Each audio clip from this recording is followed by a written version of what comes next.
Boa tarde, meus irmãos. Muito boa tarde a todos. Eu disse que voltava para falar sobre o homem. Do catecismo, tá? Continuo o catecismo.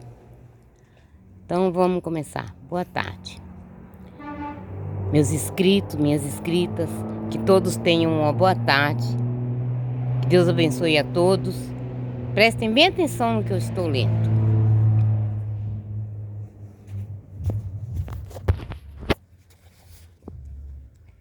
Qual é a criatura mais nobre que Deus colocou sobre a terra?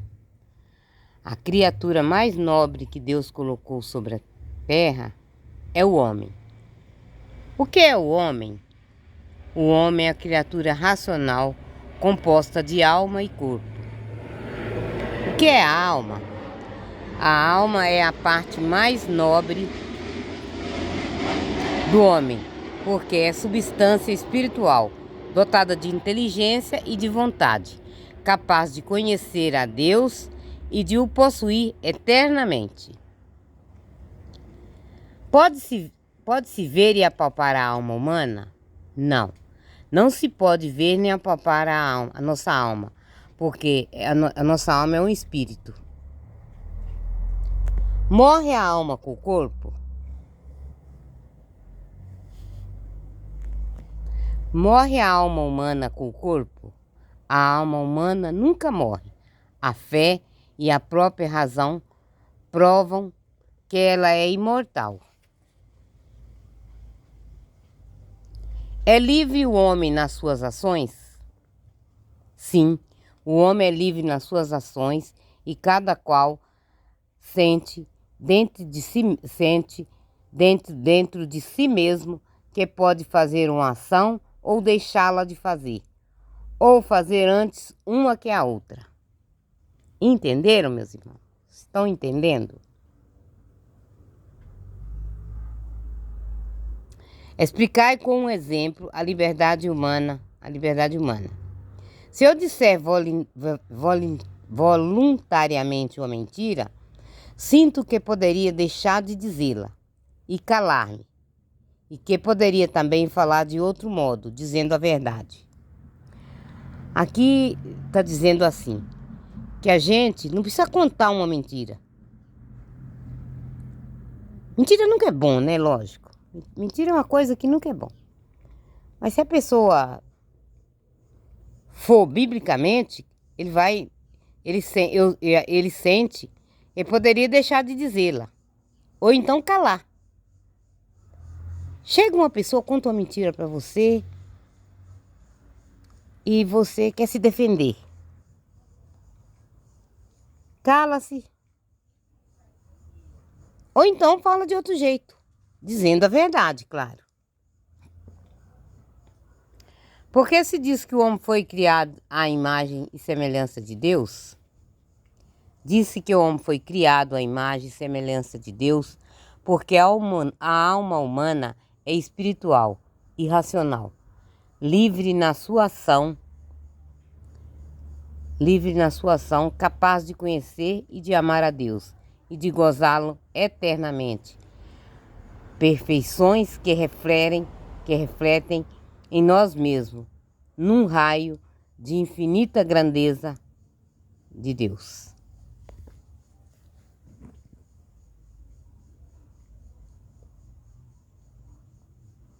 Porque se diz que o homem foi criado à imagem e semelhança de Deus, disse que o homem foi criado à imagem e semelhança de Deus, porque a alma humana é espiritual e racional. Isso.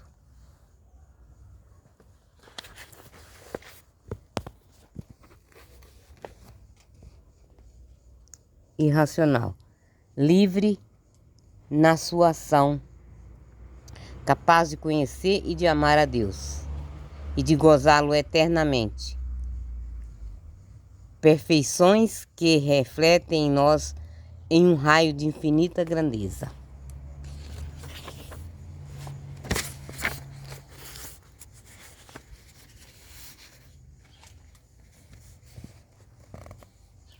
Em que estado Deus criou os nossos primeiros pais, Adão e Eva?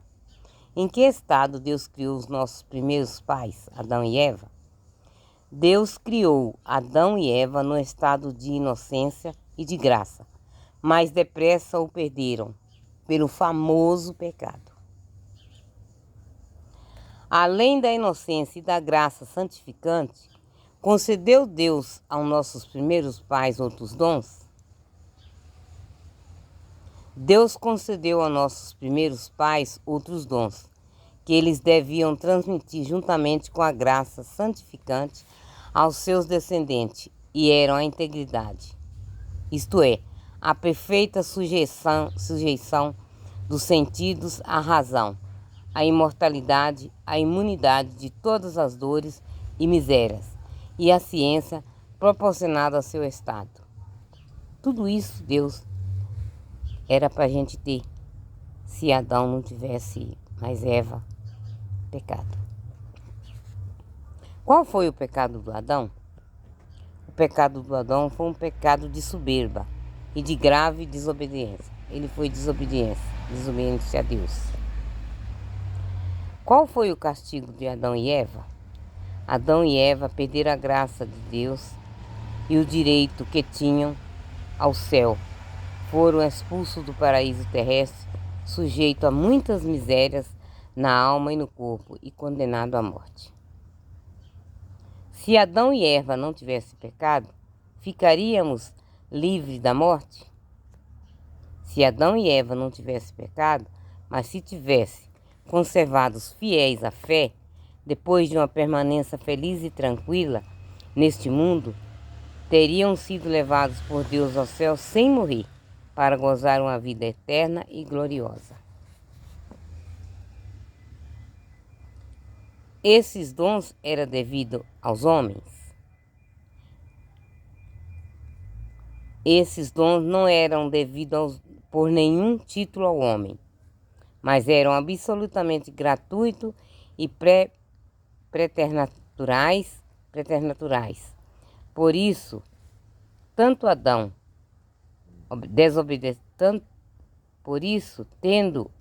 desobedecido ao preceito divino, Deus pôde, sem injustiça, privar deles a Adão e a toda a sua descendência. Privou a nós, porque somos filhos de Adão, nossos primeiros pais foram Adão e Eva. Esse pecado é próprio de Adão? Esse pecado não é só de Adão, mas é também nosso, embora por diverso título. É próprio do Adão porque ele cometeu com um ato de sua vontade, e por isso nele foi pessoal. E nosso, porque, tendo Adão pecado com cabeça e fonte de todo o gênero humano, é transmitido por geração natural a todos os seus descendentes, e por isso, para nós é pecado original. Como é possível que o pecado original se transmita a todos os homens? O pecado original transmite-se a todos os homens, porque, tendo conferido ao gênero humano em Adão a graça santificante e os outros dons preternaturais, com a condição de que ele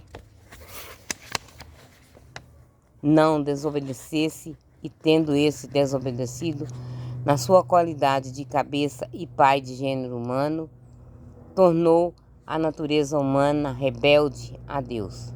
Por isso, a natureza humana é transmitida a todos os descendentes de Adão, num estado de rebeldia contra Deus, privada da graça divina e de outros dons.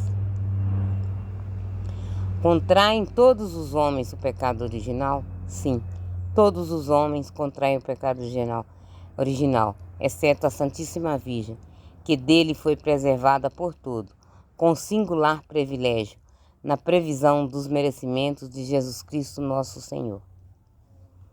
Depois do pecado de Adão, já não poderiam os homens salvar-se? Depois do pecado de Adão, os homens já não poderiam salvar-se. se Deus não tivesse usado para com eles de misericórdia. Sim, seremos salvos depois do pecado do Adão, porque Deus usou de misericórdia para conosco.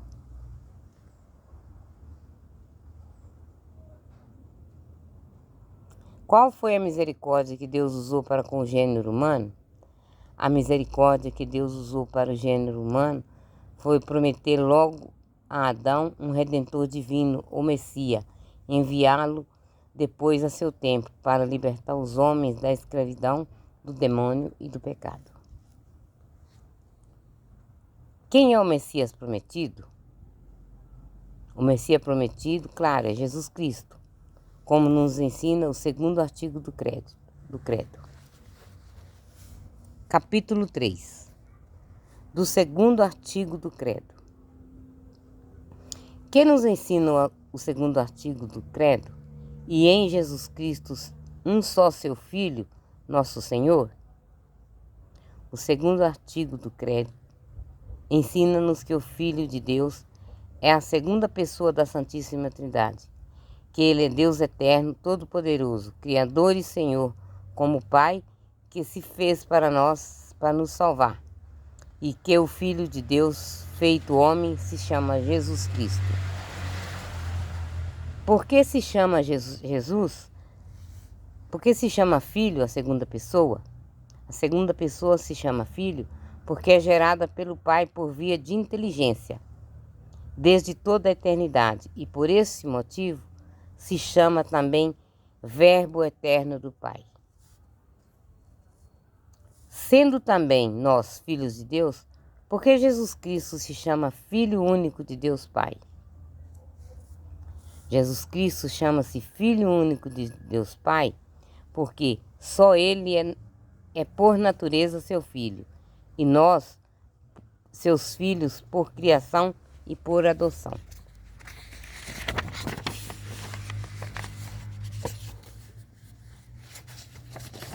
Nós somos filhos adotivos de Jesus.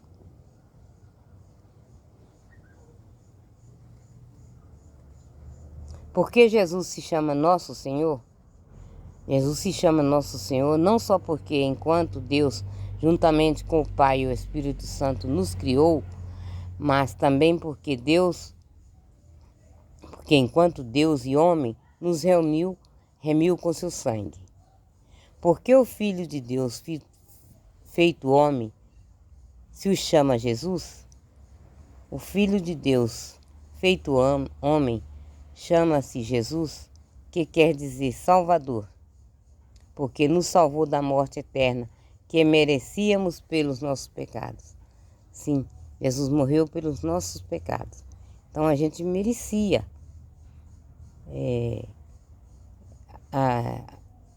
a morte eterna.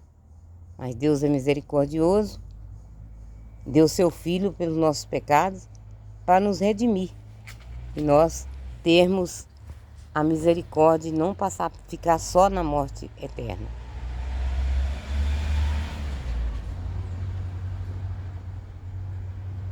Quem deu o nome de Jesus Cristo ao Filho de Deus feito homem?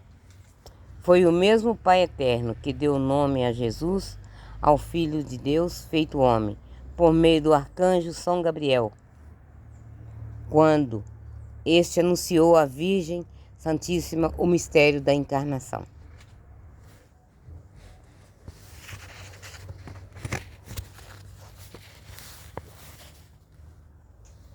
Porque o Filho de Deus feito homem se chama também Cristo?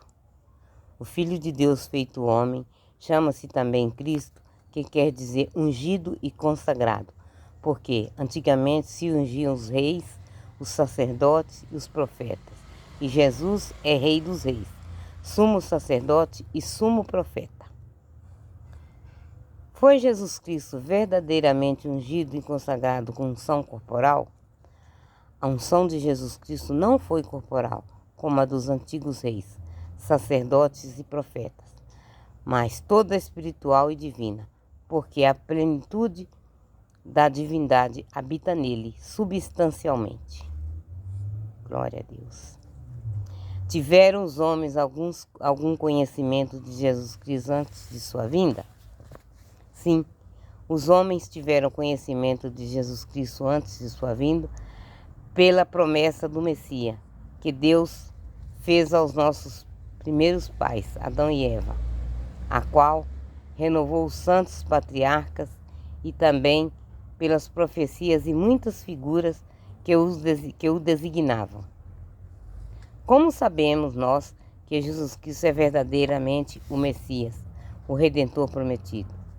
Sabemos que Jesus Cristo é verdadeiramente o Messias e o Redentor prometido, porque nele se cumpriu, primeiro, tudo o que anunciavam as profecias. Segundo, tudo o que representava as figuras do Antigo Testamento. Que predizem as profecias acerca do Redentor? As profecias predizem acerca do Redentor a tribo e a família de que devia sair, o lugar e o tempo do nascimento, os seus milagres e as mais minuciosas circunstâncias da sua paixão e morte, e ressurreição, e ascensão ao céu, o seu reino espiritual, universal e perpétuo, que é a Santa Igreja Católica. Tudo isso nós predizem acerca do Redentor, são as profecias, né? Que ele vinha de uma família pobre, que é numa tribo, que o local, que ele não ia ter lugar para nascer, que ia nascer numa estribaria. Os milagres que ele fez, as circunstâncias da paixão dele que veio depois, que ele passou, que ele sofreu antes da morte.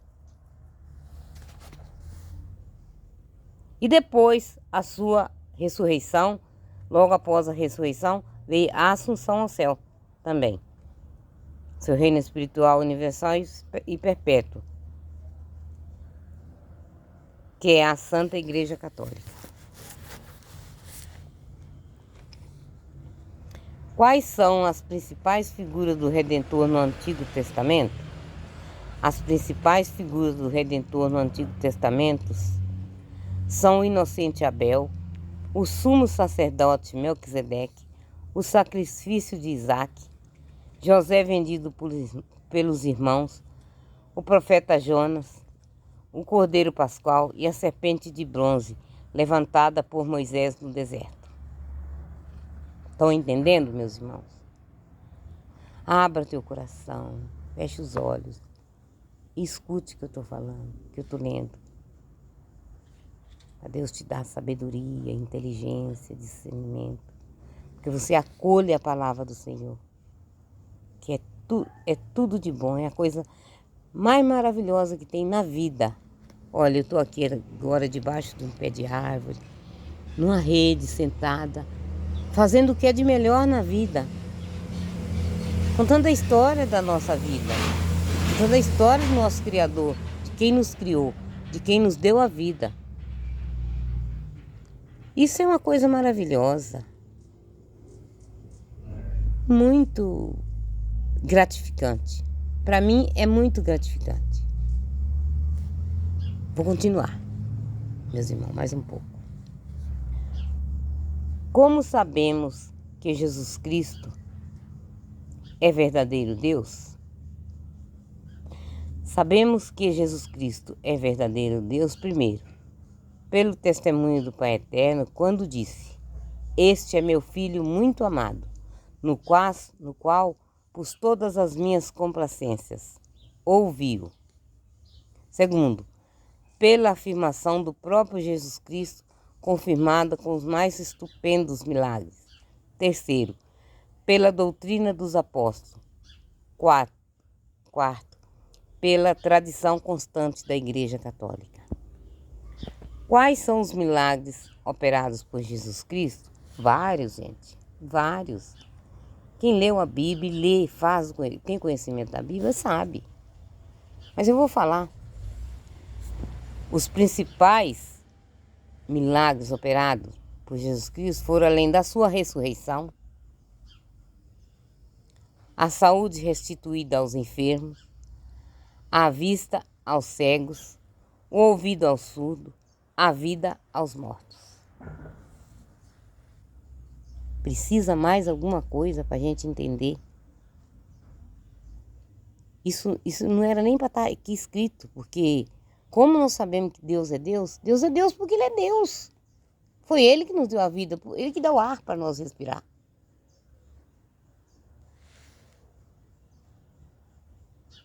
Essa brisa que bate, esses pássaros cantando, tudo isso é obra de Deus. Onde vai duvidar? Agora eu vou ler o capítulo 6, que fala do terceiro artigo do credo, que nos ensina o artigo do credo. Qual foi concebido pelo poder do Espírito Santo? Nasceu da Virgem Maria. Olha, está falando da Mãe de Deus. Que muitos aí duvidam, não acreditam. Mas quem sou eu para falar alguma coisa? Eu estou lendo que foi tirado da Bíblia. O terceiro artigo do credo ensina-nos que o Filho de Deus tornou um corpo e uma alma como nós no seio puríssimo de Maria Santíssima, pelo poder do Espírito Santo, e que nasceu desta Virgem. Concorreram o Pai e o Filho também para formar o corpo e para criar a alma de Jesus Cristo? Sim, para formar o corpo e criar a alma de Jesus Cristo, concorreram todas as três pessoas divinas, o Pai, o Filho e o Espírito Santo. Porque se diz, foi concebido pelo poder do Espírito Santo? Disse só, foi concebido pelo poder do Espírito Santo, porque a encarnação do Filho de Deus é obra de bondade e de amor, e as obras de bondade e de amor atribuem-se ao Espírito Santo. Fazendo o homem, deixou o Filho de ser Deus? Fazendo-se homem, não deixou o Filho de ser Deus. Então, Jesus Cristo é Deus e homem ao mesmo tempo? Sim, o Filho de Deus encarnado, isto é, Jesus Cristo é Deus e homem ao mesmo tempo, perfeito Deus e perfeito homem.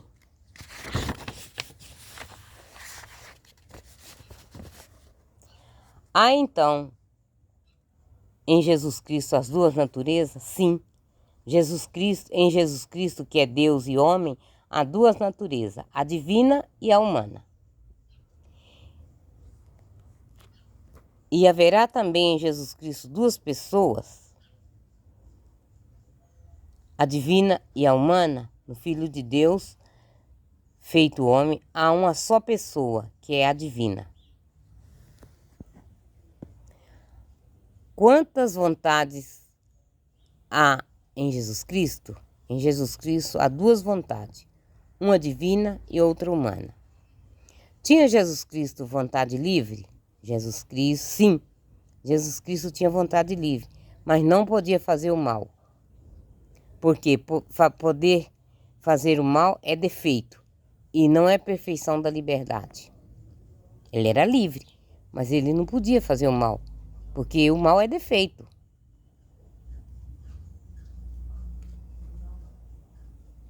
E Deus é perfeição, ele não pode. Ele é perfeito. Serão uma e a mesma pessoa, o Filho de Deus e o Filho de Maria Santíssima? O Filho de Deus e Maria Santíssima são a mesma pessoa.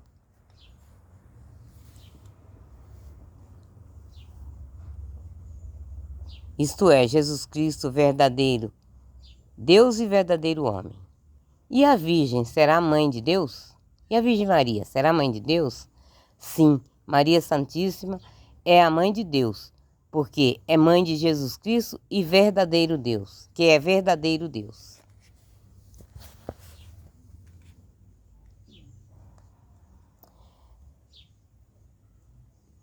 De que maneira veio Maria a ser mãe de Cristo, Jesus Cristo? Maria veio a ser a mãe de Jesus Cristo unicamente por virtude do Espírito Santo. É de fé que Maria foi sempre virgem?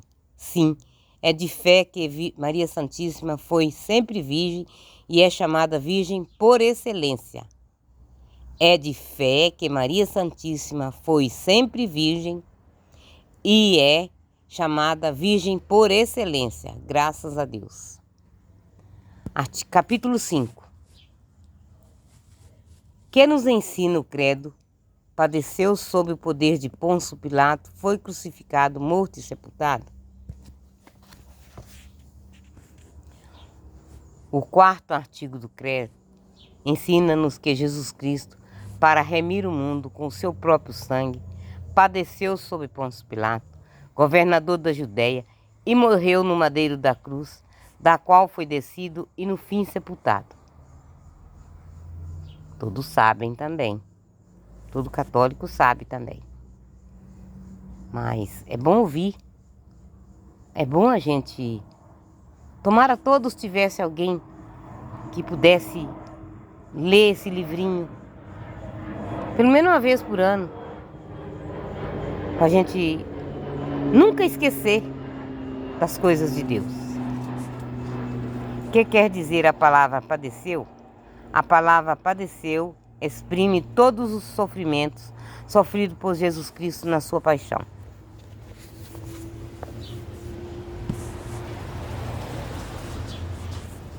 Padeceu Jesus Cristo enquanto Deus ou enquanto homem? Jesus Cristo padeceu enquanto homem somente, porque enquanto Deus não podia padecer nem morrer.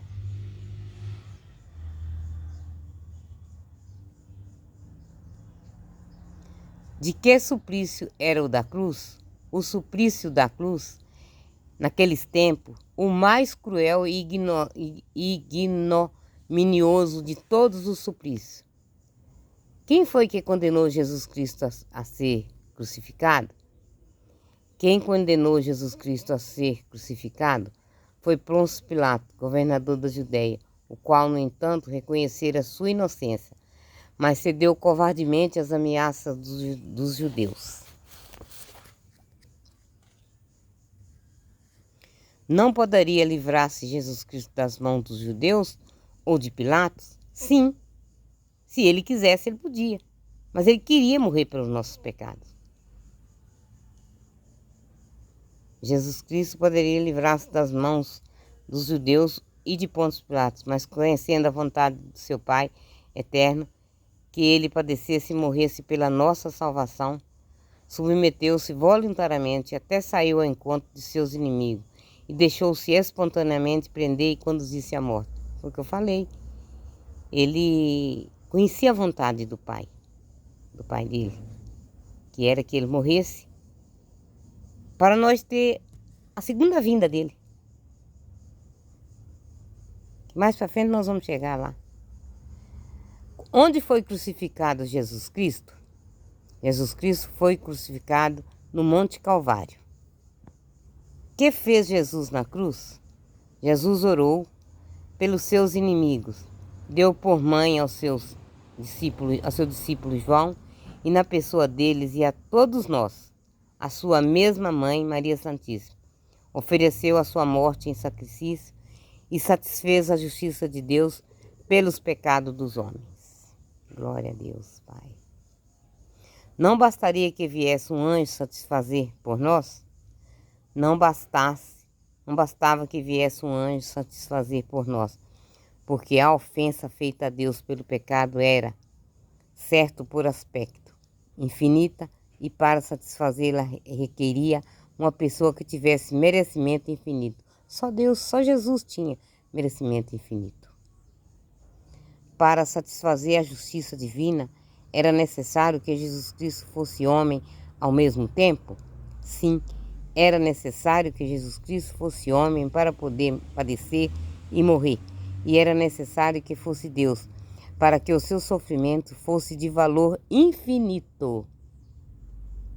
Por que razão era necessário que os merecimentos de Jesus Cristo fossem de valor infinito?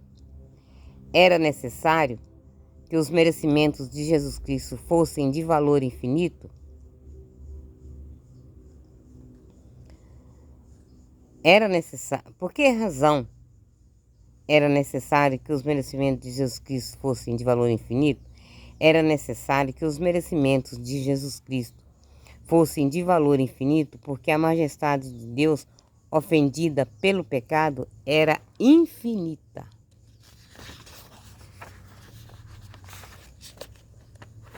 Infinitamente. Oh, meu Senhor, misericórdia de nós. Era necessário que Jesus Cristo padecesse tanto? Não. Não era absolutamente necessário que Jesus Cristo padecesse tanto, porque o menor dos seus sofrimentos bastaria para a nossa redenção, pois cada um dos seus atos era de valor infinito. Por que então Jesus quis sofrer tanto? Jesus quis sofrer tanto para satisfazer mais abundantemente a justiça divina, para nos mostrar mais claramente o seu amor e para nos inspirar maior horror ao pecado. Por isso que nós temos que ter horror ao pecado. A gente peca, mas temos que reconhecer o horror ao pecado. Aconteceram prodígio quando a morte de Jesus? Sim, quando da morte de Jesus obscureceu o sol, tremeu a terra, abriram-se alguma sepultura e muitos mortos ressuscitaram. Onde foi sepultado o corpo de Jesus Cristo? O corpo de Jesus Cristo foi sepultado num túmulo novo, escavado na rocha do monte, pouco distante do lugar onde ele fora crucificado.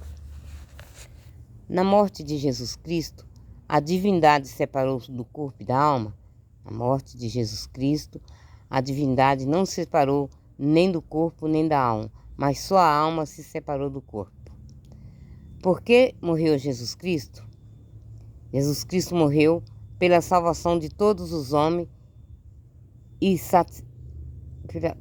Jesus Cristo morreu pela salvação de todos os homens e satisfez por todos. Ele morreu pela nossa salvação e satisfez por todos. Ele se satisfez por todos nós.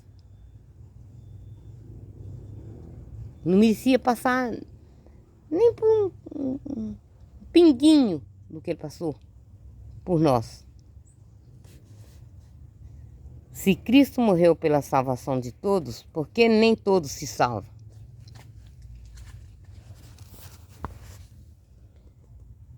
Vamos ver agora. Jesus Cristo morreu por todos, mas nem todos se salvam, porque nem todos o reconhecem. Tem gente que não acredita em Jesus, em Deus, na Santíssima Trindade. Muita gente não acredita. Nem todos seguem a lei, nem todos se servem dos meios de santificação que nos deixou. Muita gente não obedece o que ele deixou por nós, o que foi falado, o que a gente vê nos ensinamentos bíblicos.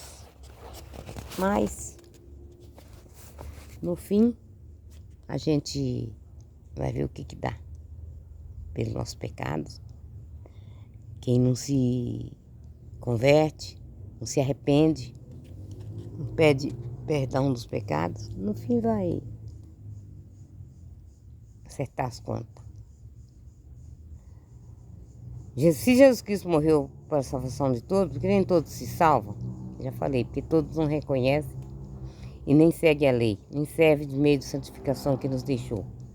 Para nos salvarmos, não basta que Jesus tenha morrido por nós.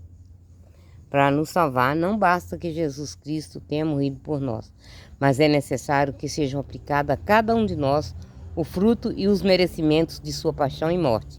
Aplicação que se faz, sobretudo, por meio do sacramento, instituído por este fim pelo mesmo Jesus, e com muitos que não o recebem, ou não o recebem com as condições divinas,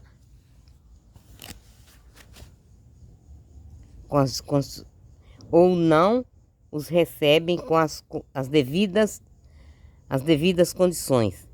Eles tornam inútil para si próprio a morte de Jesus Cristo.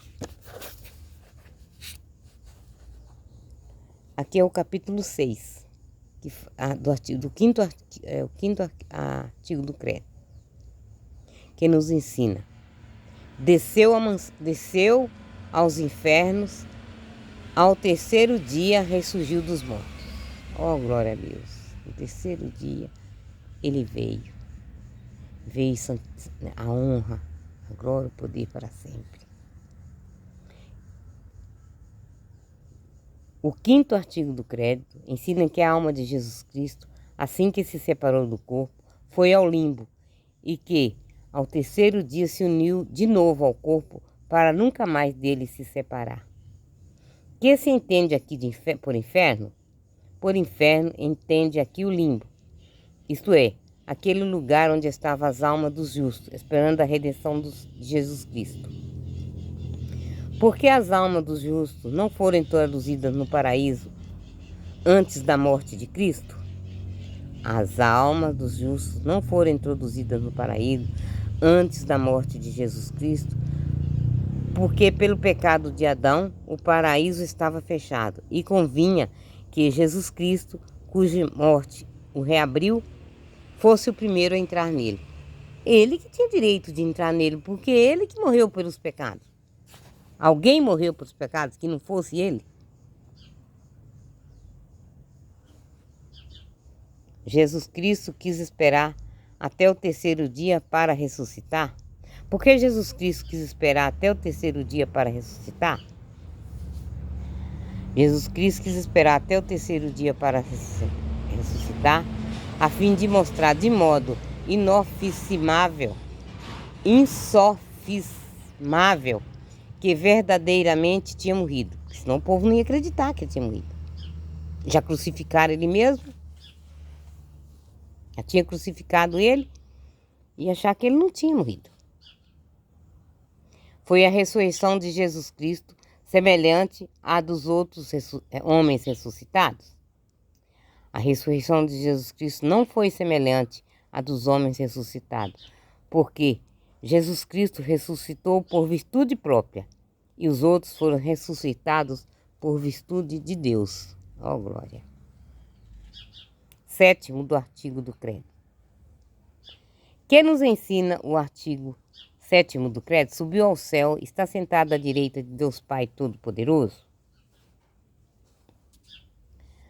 Ensina-nos que Jesus, 40 dias depois de sua ressurreição e na presença dos seus discípulos, subiu por si mesmo ao céu, e que, sendo, enquanto Deus, igual ao Pai eterno, na glória, foi elevado, enquanto homem, acima dos anjos, de todos os anjos e de todos os santos, e constituído Senhor de todas as coisas.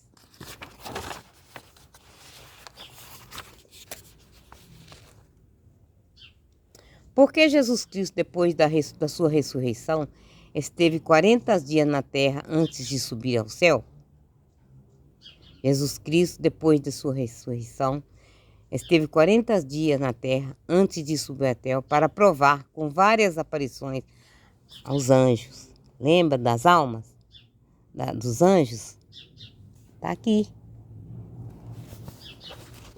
Para provar com várias aparições que ressuscitara verdadeiramente e para instruir melhor os apóstolos e confirmá-los nas verdades da fé. Por que Jesus Cristo subiu ao céu? Primeiro, para tomar posse do seu reino na glória e para ser nosso mediador e advogado junto do Pai eterno, para enviar o Espírito Santo aos seus apóstolos. Ele precisava, primeiro, para preparar o nosso lugar na glória e para ser nosso mediador e advogado junto ao Pai eterno. Pedir perdão pelos nossos pecados.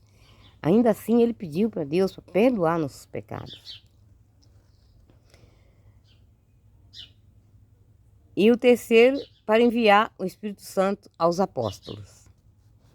Porque se diz de Jesus Cristo que subiu ao céu e de sua Mãe Santíssima se diz que foi levada ao céu? Disse de Jesus Cristo que subiu ao céu e de sua Mãe Maria Santíssima que foi levada para o céu, porque Jesus Cristo, sendo homem, Deus, subiu ao céu por virtudes próprias.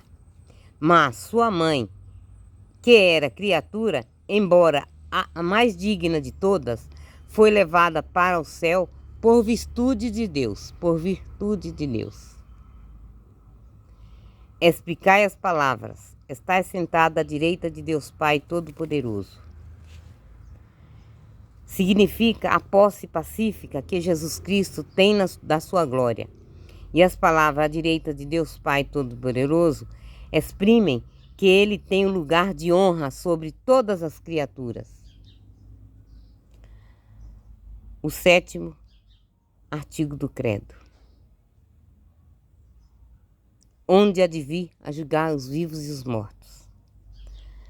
Ensina-nos que no fim do mundo, Jesus Cristo, cheio de glória e de majestade, há de vir do céu para julgar todos os homens, bons e maus, e para dar a cada um o prêmio ou o castigo que tiver merecido.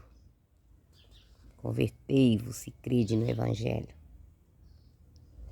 Se cada um, logo depois da morte, há de ser julgado por Jesus Cristo no juízo particular, por que havemos de ser julgar todos no juízo universal?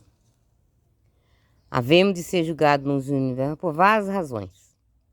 Para a glória de Deus, primeiro. Para a glória de Jesus Cristo, segundo. Para a glória dos santos, terceiro. Para a comunhão dos maus, quarto. O quinto. E, finalmente, para que o corpo, depois da ressurreição universal, tenha juntamente com a alma a sua sentença de prêmio ou de castigo, ou a vida eterna ou o castigo. Porque no juízo universal há de se manifestar-se a glória de Deus. No juízo universal há de manifestar a glória de Deus, porque todos hão de reconhecer a justiça com que Deus governa o mundo, embora se vejam às vezes os bons sofrendo e os maus em prosperidade. Porque no juízo universal há de se manifestar a glória de Jesus Cristo. No juízo universal há de manifestar a glória de Jesus Cristo, porque, tendo ele sido injustamente condenado pelos homens, aparecerá então a face do mundo inteiro como juiz supremo de todos. Porque ele foi condenado pelos homens. Então ele tem que vir como juiz, mostrar que ele há de julgar todos nós. Porque no juízo universal há de manifestar a glória de Deus aos santos. No juízo universal há de manifestar a glória de Deus aos santos, porque muitos deles que morreram desprezados pelos maus hão de ser glorificados na presença de todos os homens. No juízo universal será a confusão dos maus. Qual será a confusão dos maus? No juízo universal, a confusão dos maus será enorme, especialmente a daqueles que oprimiram os justos e a daqueles que, durante a vida, procuraram ter tido falsamente por homens virtuosos e bons, pois verão manifestados à vista de todo mundo todos os pecados que cometeram, ainda os mais ocultos. Não adianta esconder pecado, porque Deus, ele sabe tudo. Não adianta. No dia do juízo, todo mundo vai ficar vendo, vai ficar sabendo o que eu fiz de errado, o que você aí dentro fez de errado, o que todos fizemos de errado. Deus vai mostrar para nós, vai mostrar para todos. Louvado seja nosso Senhor Jesus Cristo, para sempre seja louvado. Pai nosso que estais no céu, santificado seja o vosso nome. Venha a nós o vosso reino, seja feita a vossa vontade, assim na terra como no céu. O pão nosso de cada dia nos dai hoje. Perdoai-nos nossas ofensas, assim como nós perdoamos a quem nos tem ofendido. E não nos deixeis cair em tentação, mas livrai-nos do mal. Amém. Ave Maria, cheia de graça, o Senhor é convosco. Bendita sois vós entre as mulheres, e bendito é o fruto do vosso ventre, Jesus. Santa Maria, Mãe de Deus, rogai por nós, pecadores, agora e na hora de nossa morte. Amém. Ave Maria, cheia de graça, o Senhor é convosco. Bendita sois vós entre as mulheres, e bendito é o fruto do vosso ventre, Jesus. Santa Maria, Mãe de Deus, rogai por nós, pecadores, agora e na hora de nossa morte. Amém. Ave Maria, cheia de graça, o Senhor é convosco. Bendita sois vós entre as mulheres, e bendito é o fruto do vosso ventre, Jesus. Santa Maria, Mãe de Deus, rogai por nós, pecadores, agora e na hora de nossa morte. Amém. Ave Maria, cheia de graça, o Senhor é convosco. Bendita sois vós entre as mulheres, e bendito é o fruto do vosso ventre, Jesus. Santa Maria, Mãe de Deus, rogai por nós, pecadores, agora e na hora de nossa morte. Amém. Glória ao Pai, ao Filho e ao Espírito Santo, como era no princípio, agora e sempre, por todos os séculos dos séculos. Amém. Ó meu Jesus, perdoai-nos, livrai-nos do fogo do inferno, levai as almas todas para o céu e socorrei principalmente as que mais precisarem da vossa infinita misericórdia. Divino Espírito Santo, iluminai. Em nome do Pai, do Filho e do Espírito Santo. Amém. Meus irmãos, eu vou parar um pouco, tomar uma água, lavar o rosto, tomar um banho. Mais tarde eu volto. Aí nós estamos no 8º capítulo do credo. Parei no 8º capítulo do credo. Amém?